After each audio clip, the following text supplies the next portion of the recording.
Revelation 10, starting from verse 5. And the angel which I saw stand upon the sea and upon the earth lifted up his hand to heaven, and sware by him that liveth for ever and ever, who created heaven and the things that therein are, and the earth and the things that therein are, and the sea and the things which are therein, that there should be time no longer. But in the days of the voice of the seventh angel, when he shall begin to sound, the mystery of God should be finished, as he hath declared to his servants the prophets.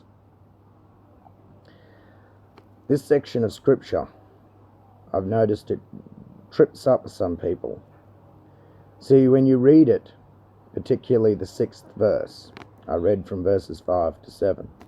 When you read the 6th verse, it ends with, that there should be time no longer. So the angel sware by him that liveth for ever and ever, that time should be no longer.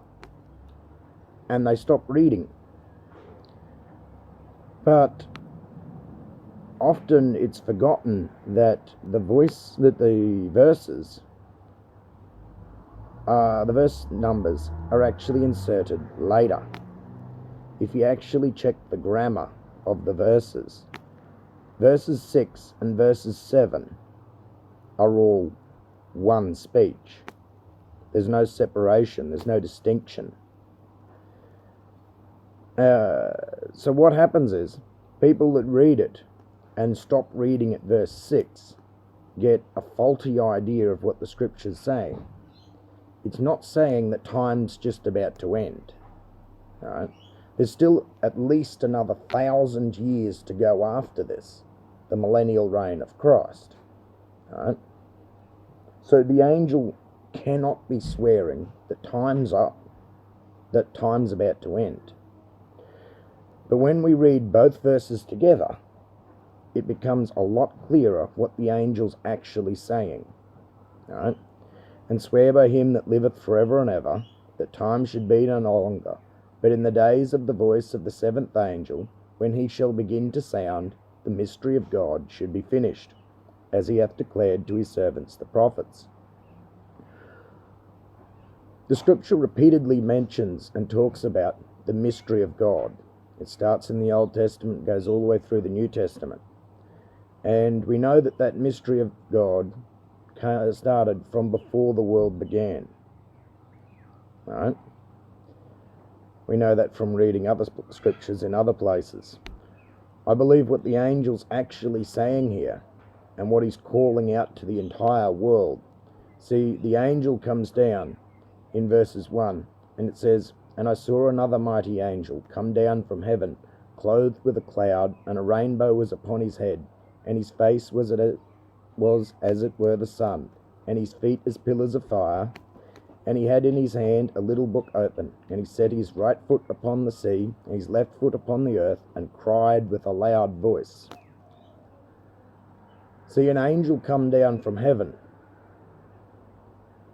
a massive angel, a mighty and powerful angel, and stood in front of everybody.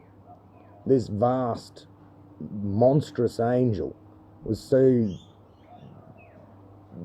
massive that he literally stood with 1 foot on the land and 1 foot in the sea, and roared out across the world to say what's about to go down. And the angel is swearing and declaring like an oath. Declare that swear here means to proclaim an oath. He's making an oath by him that liveth forever and ever. So he's swearing by God, who created heaven and the things that are in the earth, the things that are in the sea, the things that are in, that time should be no longer, but now in the voice of the seventh angel, when he shall begin to sound, the mystery of God should be finished. He's basically telling the world that time's up. The way things have been from creation, from day one until that moment, that all of that's over. Time is finished on the mystery of God. Now God himself will step into the world. It's no longer going to be God in heaven or Jesus Christ in the flesh but as a man.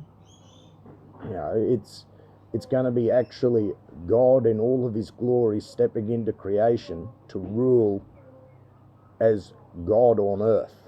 Not God in heaven, but now God on earth. And there can't be any more mystery if God is on earth, because mystery assumes that you don't really know, that there's still a degree of uncertainty, if you will, because it's a mystery, you don't know what it is. But now the angel's saying that time's finished. Now you're going to see God actually here, present physically, and there can be no more mystery because God is here. So when you read scripture, read all of it. Don't just read to the scripture numbers. Read all of it and try and think deeply about what you're reading. And also consider what other sections of scripture have to say.